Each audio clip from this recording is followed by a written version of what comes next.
The first thing I want to tell you, before we dive deep, is to hit that subscribe button if you love history that actually teaches you something practical. Because today's topic isn't just trivia, it's a survival lesson pulled straight from the brutal winters of the 1940s. From men who fought in the forests of the Ardennes, the mountains of Italy, and the frozen steppes of the Eastern Front. And here's the hook. Despite conditions that would shut down a modern hiker in under an hour, World War II soldiers somehow kept their hands functioning with gear that looks primitive compared to our $200 high-performance gloves. If that doesn't make you question everything you thought you knew about cold weather survival, it should. What those soldiers understood wasn't fashion, wasn't marketing, and definitely wasn't tech fabric. It was physics, discipline, and a brutally practical approach to keeping flesh alive when temperatures wanted to kill it. Now, let's get into why their hands didn't freeze, while, modern gloves fail under conditions far less extreme. WWII soldiers learned that insulation actually matters less than preventing heat loss right at the source. The biggest misconception today is that thicker gloves automatically mean warmer hands. Modern gloves often advertise layers, membranes, and these so-called thermal ratings, yet people still lose dexterity, circulation, and warmth. WWII soldiers understood something much simpler. Your hands don't generate much heat on their own. If your core is cold, your body will sacrifice the hands first. That is exactly why soldiers focused less on gloves and more on keeping the torso hot enough for circulation to reach the fingers. Soldiers in the Ardennes kept extra shirts under their coats, tucked sweaters tight around their kidneys, and constantly monitored dampness along the chest and back. This has a clear application today. If your hands are freezing in winter, don't immediately buy new gloves. Warm your core first. All right, open your jacket and feel your base layer. If it's wet, you've already lost the battle, plain and simple. You need to swap it out, add a warm layer around the midsection, and only then, worry about handwear. That's exactly how frontline troops approached it. Soldiers relied on circulation-friendly mittens instead of finger-isolating gloves. You see, modern gloves isolate each finger, which honestly destroys shared heat. The human hand evolved to keep fingers together for warmth, not separated into fabric tubes. WWII. Chow soldiers used mittens whenever possible because they trapped air and allowed fingers to warm each other. Even snipers, who required dexterity, used mittens with a trigger flap instead of full gloves. You'll see this across armies, the US trigger finger mitten set, the German wool and fur mitts, the Soviet layered mitts. And the real trick wasn't the mittens alone, it was the layering. A thin inner wool glove stayed on full time with a heavier mitten pulled over it. When fine work needed to be done, the mitten came off briefly while the glove stayed on. If you're prepping or hiking in winter, adopt this system. Keep a thin liner glove on at all times, then add a heavy overmitt for warmth.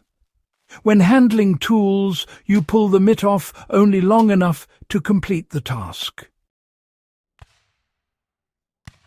They understood that moisture destroys warmth faster than cold ever will. A $200 glove means nothing if the inside is damp. World War II soldiers dried gloves constantly, on stovepipes, under coats, even against their own skin. They rotated 2 or 3 sets whenever possible. Sweat was the enemy, because sweat conducts heat away up to 25 times faster than air. Modern gloves, they trap sweat with these waterproof membranes that just don't breathe under real cold. And well, that's why your hands freeze even in expensive gear. Today, honestly, the practical approach is still the same. Bring spare liners, always. Dry, damp gear before it becomes a problem.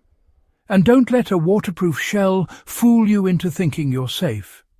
Moisture management, it really beats insulation every time.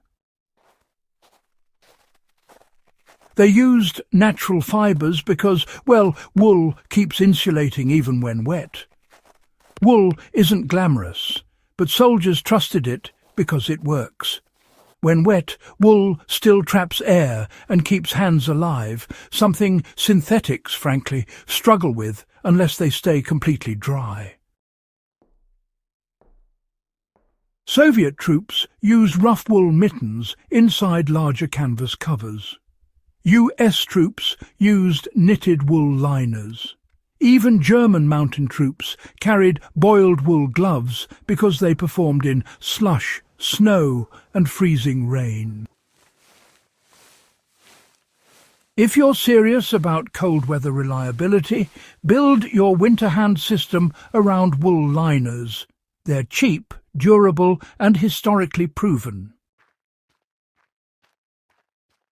They relied on constant micro-movements to maintain circulation, even while standing still.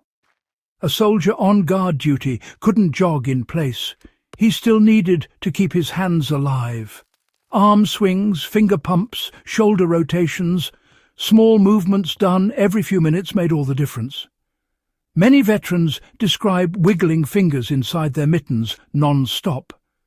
This kept warm blood cycling and prevented stiffness. Modern preppers overlook this because they rely on gear over technique. But, movement costs nothing and works immediately. If your hands start numbing, just do 10 seconds of finger pumps or swing your arms like you're flinging water off them. You'll feel heat surge back right away. Their mindset forced discipline and, discipline kept them warm. Cold in wartime wasn't just an inconvenience, it was a killer. Soldiers learned to monitor themselves with the seriousness most people today don't have. They checked each other for frostbite. They never allowed laziness to creep in. They didn't wait until they were freezing to take action. This applies today. Treat cold exposure with respect. Notice numbness early. Adjust layers before you're chilled. Prevention is the entire game. They understood that gloves are a system, not just a single item. A World War II soldier's gloves were a combination of core warmth, wool liners, outer mittens, dryness management and, constant circulation. Modern people throw money at a single product and expect it to solve everything. It won't, but a system will. If you build your cold weather strategy the way World War II soldiers lived it, you'll keep your hands warm in conditions that would embarrass most modern products. If you learned something new today, subscribe to The Prepper Historian and share this with someone who loves real, applicable history.